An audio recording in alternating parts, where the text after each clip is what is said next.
All right, man, peace. So, brothers, this is going to be volume 2 in the series, Can You Love Your Mother Too Much? And it will be featuring Mr. Kevin Durant, a.k.a. KD, the superstar forward, formerly of the Oklahoma City Thunder and the Golden State Warriors, and currently of the Brooklyn Nets.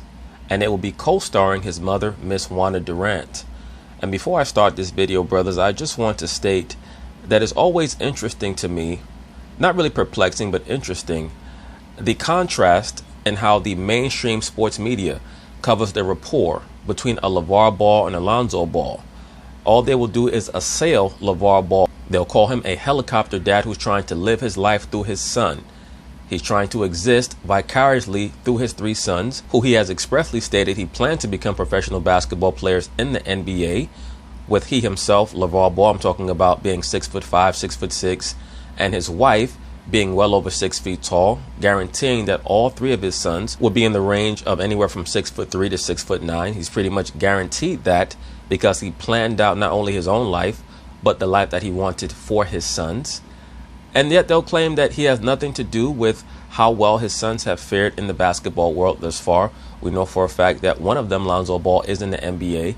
The youngest son is certainly heading for the NBA.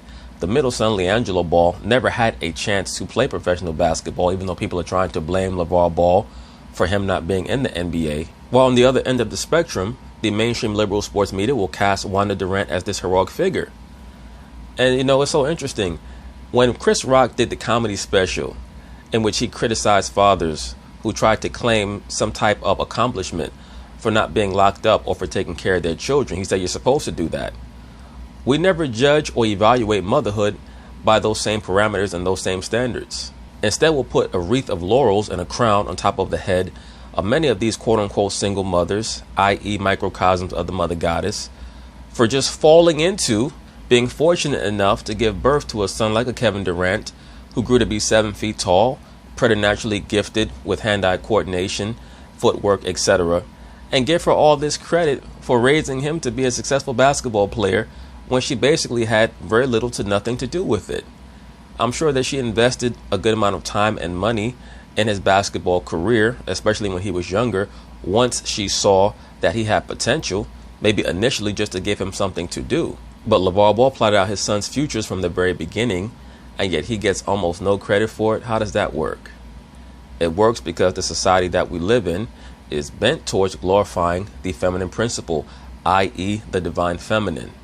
And it trickles down into the thought processes of so many young so-called black males today, to the point where they have an inordinate amount of affection and an almost toxic level of affinity for their mothers. You're supposed to love your mother and honor her, respect her, be loyal to her, so on and so forth. But there comes a time in your life that you have to make sure that you expressly communicate to your mother that you are your own man, that you're going to be making your own decisions. Because if you don't, the mother will continue to persist in this notion of having a hypothetical umbilical cord still connected to you. You have to find a way to break that cord in the gentlest of ways, because the longer you wait, the more traumatic the breakage is going to be. So anyway, they're going to talk about it, and I'm going to chime in. Say this, and I want to be careful. I don't want to drag y'all into something I may not explain here fully, but I said this years ago about the difference between Kevin Durant and LeBron James. And I mean this in the most constructive way possible to Kevin Durant, because I believe he's a good person, a smart person, very well intentioned. But he's got to create some distance between himself and his mom. I'm just sorry. And LeBron James, years ago, and I said this is the difference. LeBron James' mother was at a game and got out of line, and LeBron told her, sit your ass down. I think that was in the playoffs against the Celtics when that happened, when LeBron had to check his mom. And people criticized him for it. And I defended him. So he's at work. He's the man of the house now. Not only that, but LeBron James succeeded despite his mother, not because of his mother. He's supposed to call those shots. And that's what I wish that Kevin Durant was more comfortable with in terms of, because, and again, this is way too deep for this little small segment, but we have an issue in our community. Let me say this before Jason Whitlock continues, and I'm probably going to rewind this back a little bit to get his comments in context. but he's speaking in reference to Wanda Durant basically putting out a series of public statements in the aftermath of Kevin Durant rupturing his Achilles tendon. She decided that she was going to take on that battle herself, which in my view was just another ploy for attention. As I've always stated, and as I've already stated, if you're going to call LeVar Ball a helicopter dad, then you have to do the same thing with Wanda Durant. But they're not going to do that because they want the young black male to always have that connection to his mother so that he can think like a woman. When you think like a woman, you're very easily manipulated. That's how that goes, because the masculine principle operates according to logic, reason, and rationale. The feminine principle operates according to their emotions. And Wanda Durant makes a lot of money going all across America, leading seminars as a quote-unquote self-improvement speaker. No disrespect to the sister. No disrespect. You did a very good job raising your two boys, at least from the standpoint that one of them ended up in the NBA. But that's more the luck of the draw genetically than anything that you did. Because you have 1,000 Wanda Durants who have sons in jail who did the same thing that she did, which is purposefully try to play the hero so that she can get all the credit down the line. She just happened to win the genetic lottery through her son. And yet she tours America leading seminars on self-improvement for women and acting as some type of guide to other mothers. I have no idea exactly what she did to earn that station in the entertainment industry or in the self-improvement sphere as someone who should be giving advice to anyone. It's not like Kevin Durant went to Harvard and got a PhD, or like both of her sons became nuclear physicists. One of them became a basketball player. That's what happened. So it just shows you how inordinate this society is when it comes to giving out credit to women for happenstance. Because much of Kevin Durant's life is based in happenstance. If he's 5'11" instead of 7 feet, I guarantee you he's most likely not in the NBA, and who knows where he'd be, raised in the environments that he was raised in. Mama's always... Let me rewind this back a little bit.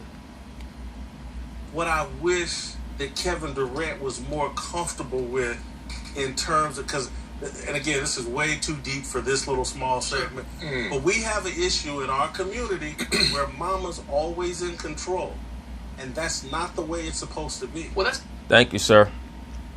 What's interesting about her speaking out here in this instance, because from what I know, he has, over the last year or so, separated, right. Distanced himself from mama. And I don't even want to say distance. I'm just telling you. No, I get, but I want to be clear to any viewers here, because we're not talking about distancing himself from his mother. Right. Playing his proper role and her playing her proper role with this dude in his 30s, NBA, he's the provider of the family. Again, there's a whole big war going on in America about patriarchy and matriarchy. Thank you, sir. Thank you, Mr. Whitlock. You know, I get a lot of brothers, they say, you know, I think some of these guys are on your channel. Yes, a lot of these brothers are on my channel. A lot of them. A lot of these brothers are starting to figure things out from a microcosmic, three-dimensional perspective. That the war is on. And once again, brothers, I cannot stress this enough. What the powers that be do is they use the liberal black woman to disarm you. They have her get on TV and act as the bastion of understanding when it comes to race. And the liberal black woman does not understand anything about race whatsoever because she's not a historian. They put these bullhorns in her hands and a microphone in her hand and has her rambling on about race and history, and she knows nothing about either one. But they want her to be the image of leadership for the so-called black community because they know that she's been compromised. Do not let the liberal black woman fool you. As I've stated numerous times, they have three altars: the racialist altar, the globalist altar, and the feminist altar. The feminist altar is their prime altar. They use racialism or race talk to get attention for themselves because intrinsically, black women understand that if they were to talk about the racial issues that they have to endure, that pales in comparison to what the black man has to endure. So they can't get attention that way. So what they do is they get on TV and they talk about all the racial issues that black men have to go through. And oh, by the way, I'm going to talk about race and you're going to have to come through me as the new leader. I'm the new civil rights leader in the so-called black community. The black woman is, as opposed to the so-called black man. So you as a black man don't even have the right to speak up for your own experience. The liberal black woman has hijacked that from you at the behest of the super liberal Caucasian and super liberal Caucasian Jew, who is at the 0 point of all of these civil rights movements. So the so-called black man really has to start assessing these situations from a three-dimensional perspective. And the first set of shackles that he's going to have to throw off are the shackles that have been imposed upon him by the liberal black woman, starting with his mother. Starting with his mother.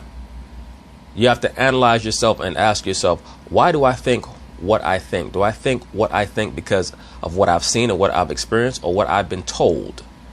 Because a lot of the race banter that goes back and forth and has no solution is based in a feminine mind that has been installed and instilled in the so-called black man by the so-called black woman, starting with his mother. Women are beautiful. The black woman is wonderful when she's in her place, but she's totally out of order. And it's going to be very difficult and traumatic for Kevin Durant to recalibrate the hierarchy within his family, because his mother, number one, is so accustomed to being in charge and telling him what to do. And number two, she's starting to become a fame monger, touring around America, giving self-help speeches about situations that, to be quite frank with you, she had little to nothing to do with. She had very little to do with Kevin Durant's success. By the time he was 13, 14 years old, I guarantee you, he was a blue chip prospect all across the country. So kudos to her for keeping him fed and housed and clothed. Sure, that's great. But she has very little to do with his success at all. No disrespect to the sister. But just getting back to what Jason Willock was talking about.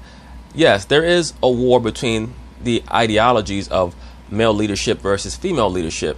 But let's understand something. And I'll be delving into this in another video most likely. There's no such thing really as the women's liberation movement. All of these women's movements, lesbian movements, homosexual movements, they're all funded by the quote-unquote banking elite who are all Luciferians.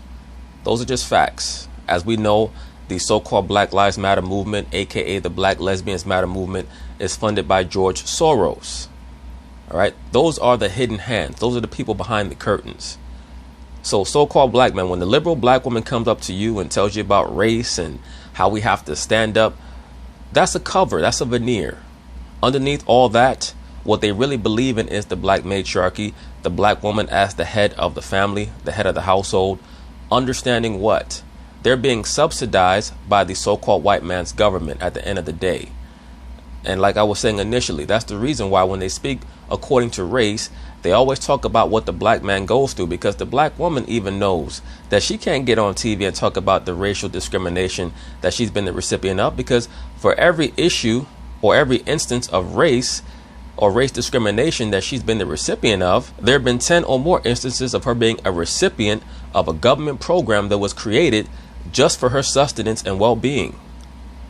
So she knows that she'll look like a fool getting on TV complaining about this society too much, unless she's talking about the racial issues that have befallen the black man. So the liberal black woman is a triple agent, and it's something that brothers have to understand.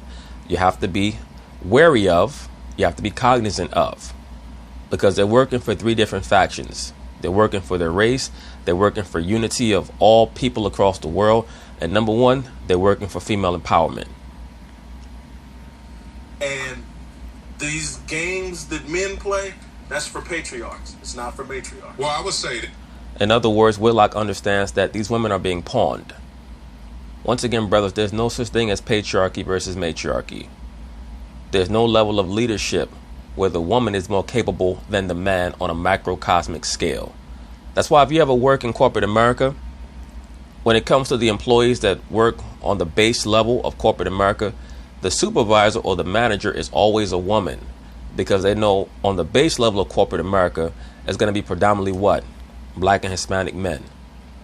That's normally in the corporate America sphere, that's where the so-called black and Hispanic man fits in.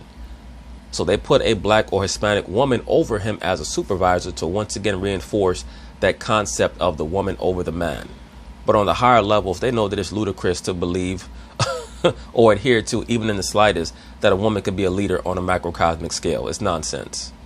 It's utter nonsense. And anytime you see a female prime minister, she's being told what to do behind the scenes.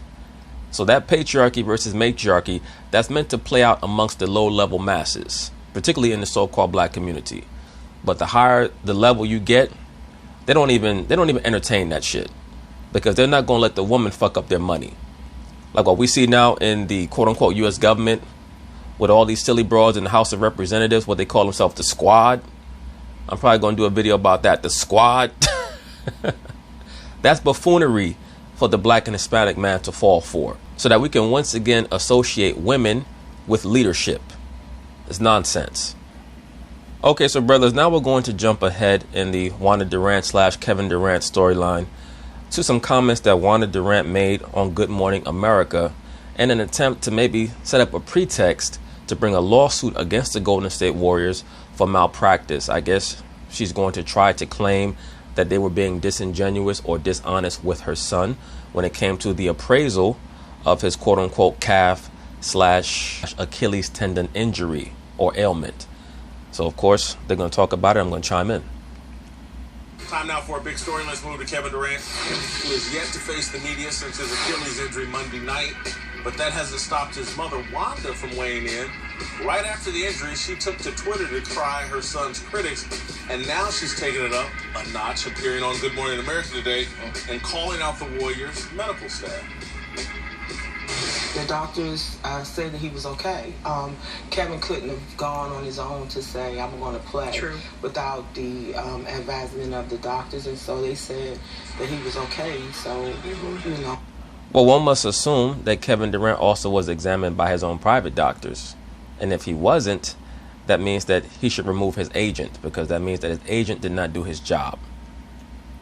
Yeah, he's a man. Responsibility for him playing. All right, the question here, okay with Katie's mom addressing his injury on national TV? Let me say this very quickly, Whitlock. I'm not quite sure if that's the pertinent question. The real issue is Kevin Durant okay with his mother speaking about the issues that he's had medically on national TV? It's very much akin to the Stephen Curry, Ayesha Curry storyline. I can't get frustrated with the conduct of the main woman in Kevin Durant's life if he's not frustrated. I'm never going to become more upset pertaining to the conduct or the shenanigans of these agents of chaos known as liberal females than the man that is expected to preside over them. Kevin Durant has been cast as his mother's pseudo-husband for the last 15, 16 years now at the very least, particularly since she started to understand that there was a big load of money, a big load of cash that was going to be coming her way if her son's career trajectory continued on whatever arc it was at 15, 16 years ago. So she understood what he was. He was a pot of gold. It's up to Kevin Durant to understand that he has the power and to tell his mother, look, there are certain things that you're not going to speak about in public pertaining to me. Because this is how she maintains her own public profile. That's why I stated that she's always on television trying to act as if she's some mother goddess of wisdom. No disrespect to the sister. I'm sure that she loves her son. She loves her son more than anyone else on the planet Earth loves him, I'm sure. But there's such a thing as unhealthy love, especially when you're acting as the agent for your son when he already has an agent. Kevin Durant's agent's name is Rich Kleiman. He was supposed to be the one on Good Morning America speaking on this issue. But I'm pretty sure, knowing how the mainstream media works, that they preferred to speak to Kevin Durant's mother rather than his agent. Because once again, men are not allowed to be the dispensaries of wisdom anymore. And that's what I told you guys a very long time ago. When that Me Too shit first popped off and they fired Charlie Rose, I told you that they were going to make the panel at CBS majority women for as long as they could, so that they could reinforce this notion of women being sources of wisdom and information, knowledge and understanding. Of course, it blew up in their faces because, as usual with women, when you allow the ratio of women to men in a corporate or professional environment to become anywhere near 50-50, much less the majority women, your environment is going to become toxic. Okay? Because it's chaos that exponentially increases with each woman in the environment. So that's what happened with CBS, and as we can see now, their panel is majority men. Even though they're simps, it's majority men because they understood that the viewership was being turned off by all the female banter. It's the same concept with Kevin Durant's mother on Good Morning America. He's going to allow her to keep speaking out of turn about his career unless and until she says something that's going to impact his bottom line monetarily. One day she's going to say something silly and he's going to be forced to tell her to stop speaking about him. If she wants to continue to speak about herself or overly exalting herself for her part in his childhood, then she can do that. But as a grown man, eventually he's going to have to tell her to stop once she says something that's going to impact his bottom line. So that's the reason why they're speaking to her as opposed to Rich Kleiman. I mean, why are we speaking to Kevin Durant's mother for about a sensitive medical issue? I'll just say, I wish he wouldn't. There used to be an era where all the parents and uncles and everybody wasn't a part of the story and didn't have a voice in the stories. And maybe there's some value to that. So sometimes, saying less is more. The times have changed, Mr. Whitlock. This is a good cop, bad cop situation brewing right now. Potential lawsuit as well, as I'm reading through the tea leaves of this. First of all, you're definitely correct, Marcellus. I'm just not quite sure if they're going to have a leg to stand on, especially if everything that Golden State and their front office is saying is true, that they went through the proper medical procedures and Kevin Durant okayed it, he greenlit everything. So unless he can prove that he was purposefully lied to, I mean, in my personal opinion, I believe that Kevin Durant always knew that the issue was his Achilles, and he probably even told a mistruth, quote unquote mistruth, i.e. a lie, to his mother. Because I'm sure that during Game 5 between the Golden State Warriors and the Houston Rockets, when he landed awkwardly and looked back at the back of his calf / Achilles and started to limp, that his mother called him and asked him what happened. And he probably said, "Mom, I'll tell you later once I'm diagnosed. I have to go through the MRI machine, so on and so forth." And he probably told her what the company line was, that being that it was a calf issue, knowing that it was an Achilles issue. And that's what I mean when I say, be careful what you allow your mother to talk about on television.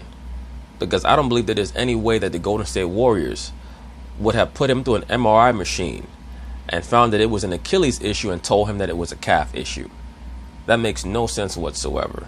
I mean, that would show a complete lack of integrity as an organization, and they will be privy to a multi-million-dollar lawsuit. So I believe they told him the truth, but it stayed within a small circle of people, the coaching staff, Kevin, and the front office. I don't even think his teammates knew, because I'm pretty sure that if they knew that he had an issue with his Achilles, they would not have been pressuring him to play. And his mother, I'm sure that she does not know either. But that's why she has to have the muzzle put over her mouth before she says something silly. She's doing an interview. Didn't need the content, didn't really get much from the content. But you know what I got? An opposing opinion from the narrative that is starting to shape coming from Golden State and its controlled messaging. Remember, Bob Myers, I'm the only one talking about this. Remember, team of doctors. So who knows what conflicts occurred in that prognosis and diagnosis. So what you're starting to see is someone saying, hey, there's just an opposing force out there that may have a difference of opinion. But you got to remember, his landscape potentially has changed forever. So if that's the case, and I was given bad information, we have something to talk about. So right now, I think KD and his mom are playing a little good cop, bad cop. KD put out the fun loving, hey, tequila, life shot, go boys, win game 6. Mama's like, well, there's some things that, sounded a little different. Either that or KD, once again, KD knew that it was an Achilles issue the whole time, and he knew that there was the potential for it to rupture. Or maybe he was slightly misled by the Golden State medical staff that the Achilles was more stable than it actually was. I don't believe that his mother ever knew that it was an Achilles issue. I think KD did, though. Plays out, but certainly I can feel the contention in the air. Yeah, the difficulty is that there's just been so much gray area here. We're not clear on where the Warriors are. Was it a calf injury? Was it the Achilles? Were they connected? How did he get better? How bad was it? And to have Mama come out on Good Morning America, and now we hadn't heard from her forever. Well, you have to hear from her because she's the superhero, remember? She's the person who gets all the credit for the birth of the divine child Heru. So you have to hear from Isis or Aset whenever her son is in trouble. That's part of her role. That's how she's been cast in this society. You're certainly not going to hear from Kevin Durant's father. It would be very interesting if Lonzo Ball were ever to ascend to anywhere near the height of a Kevin Durant, and God forbid something were to happen to him of a similar nature. Would the media call on LeVar Ball for his statement or his testimony? I'm talking about Good Morning America. I'm not talking about Fox Sports 1 or ESPN. LeVar at this point basically only gets invited on ESPN if it's Stephen A. Smith, because Stephen A. Smith likes LeVar. On Fox Sports 1, he has, he can go on various shows. He goes on Colin Cowherd. He goes on the Skip Bayless show because Skip Bayless likes him.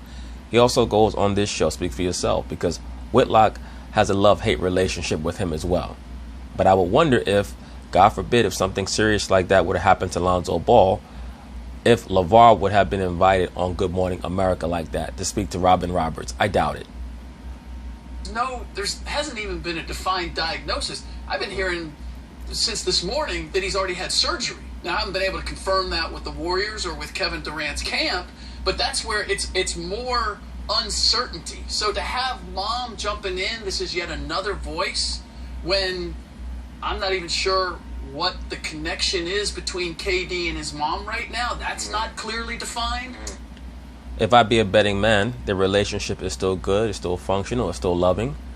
But Kevin Durant is in the early stages of attempting to implore his mother to understand that there's going to have to be a bit more separation when it comes to personal and business. And she probably has not fully accepted that initially.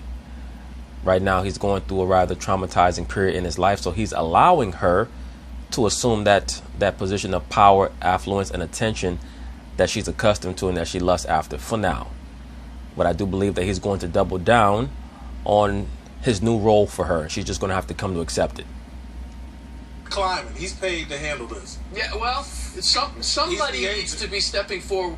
Yes, Rich Kleiman is the agent, but Wanda Durant is the master. She's the she's the one who really calls the shots for now, fully. It would not surprise me if Rich Kleiman has had similar discussions with Kevin Durant that we're having here in this video. It would not shock me at all, but that's a process of time, because the so-called black man, good Lord, whew, he is attached to his mother's titty like nothing else in the world. He got the jaws of life on his mother's titty. And taking the reins from both sides of the equation, and it doesn't sound like that's the case. And it's his first generation again, like you were saying, Marcellus, right? And the last. Somebody please help me understand what the hell is going on with Katino Mobley's hair. When he first started on this show, he had that silly ass male weave on the top of his damn head. I guess he had to take that off. Maybe it was irritating his scalp or some shit. Now he got these makeup girls drawing on a hairline. What the fuck is going on with this brother? And then he's wearing that ridiculous ass pimp suit. Brother, it's okay. You don't have any hair on top of your head. Just shave that shit. Just shave it off, brother. When you got these makeup artists drawing a fake ass hairline on the front of your head, you look ridiculous. And stop wearing the male weaves, man. This isn't a first generation thing where the parents are more outspoken, LeVar Bells, the moms of the world. And who the hell is LeVar Bell? Is that Le'Veon's pops? blah blah. I wouldn't want my mom speaking out, especially when it's a gray area like this, because at first I thought it was just a calf. Mm-hmm. And then number one, you don't want your mother speaking out because she's not going to say anything that's solution oriented. She's going to speak according to her feelings and your emotions, and you need that type of support from your mother in private. But you have to be able to separate the personal and the professional. When you're speaking professionally or publicly, you have to speak according to solutions, according to rationale, logic, and reason. Because that's a quote-unquote universal language. Your mother and her rhetoric has to stay behind closed doors. Well, and it takes at least 60 days, because I've done it 3 times. You've done it yourself. Yes. It comes to find out now. The brother just stated that in order to fully heal from a calf strain, as they first claimed Kevin Durant had, takes 60 days. So that's approximately 2 months, which is approximately 8 weeks. Right? A little bit over 8 weeks. So Kevin Durant was out, in that 5-week range? There was no way in the world that he was going to be fully healed from whatever they claim he had. Achilles. Was it the Achilles the first time? I don't know. So to go out there and speak so soon and have all these speculations. But that's the genius in it. The genius in it is, one, mom goes out there, sympathetic figure, who's going to attack mom fully. Two, she knows the onion. She knows the layers. She knows what her son was going through all through this process. Does she, brother? Are you sure about that? Are you sure that Wanda Durant was told by Kevin Durant exactly what injury he has? Because I don't think that it would be responsible for her to get on TV and allege that there may have been a misdiagnosis. If there was not a misdiagnosis, like, you better be sure. That's something that you better be sure about. You can't play games with that. You can't play good cop, bad cop with that. And as long as the Warriors have crossed their T's and dotted their I's, the only thing that she could do possibly is make herself privy to a slander suit. Because basically what she's trying to convey to the people is that her son was sent out there knowing that his Achilles was going to pop and that there was no danger, that the information that's been pushed out to the public was disinformation. So this is a very, very slippery slope. And I'm not quite sure that I can accept that same assumption that you're putting forth right now, that she's privy to private information. I don't believe that she was. I don't believe that Kevin Durant was fully transparent with her when it comes to what his injury actually was. I think that he told her what he felt like she needed to hear to assuage whatever worries she might have had within her mind. Because sometimes you have to do that with your mother, especially as you get older. You know when a situation has no real solution, so you tell your mother what she needs to hear to feel better about the issue at hand. And then you go back behind closed doors, you work with whoever to see how we can go about resolving this issue. But no, I don't believe that his mother knows exactly what she's talking about. Talked to KD 5 minutes after the injury the other night. What that tells me is someone from our side needs to just poke their head out there just a little, say, maybe difference of opinion is coming based on what this landscape looks like going forward. But I've said this forever, for the last, I'd say, 15 years. The sports world is becoming just like the Hollywood world. You got a lot of stage parents.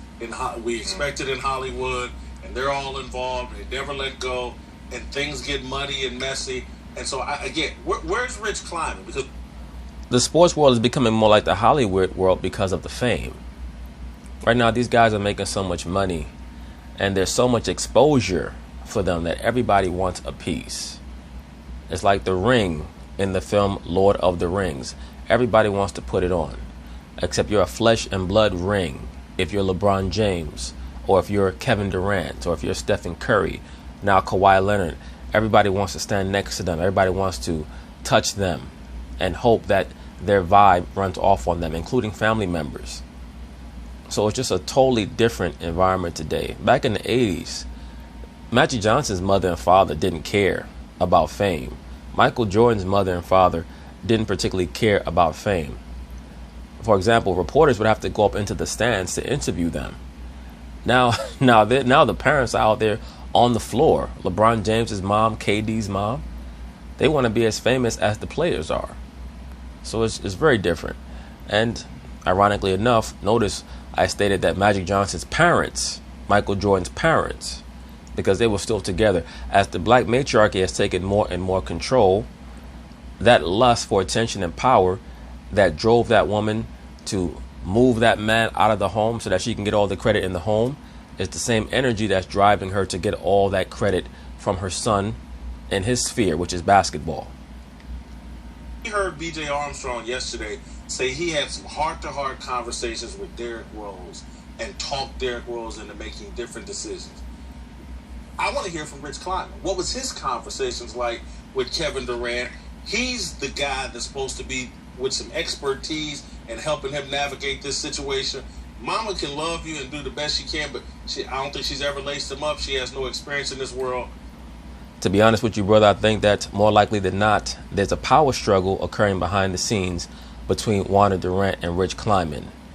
And it would not surprise me to hear that come more out into the open down the line, especially if she makes statements that are so reckless that it might hurt Kevin Durant's money-making potential. Would not shock me at all. I'd fade to the back a little bit. Coming up. But anyway, that's basically it on that, brothers. That's the end of Can You Love Your Mother Too Much Volume 2. I'm sure that there are going to be many more entries into this series. So peace.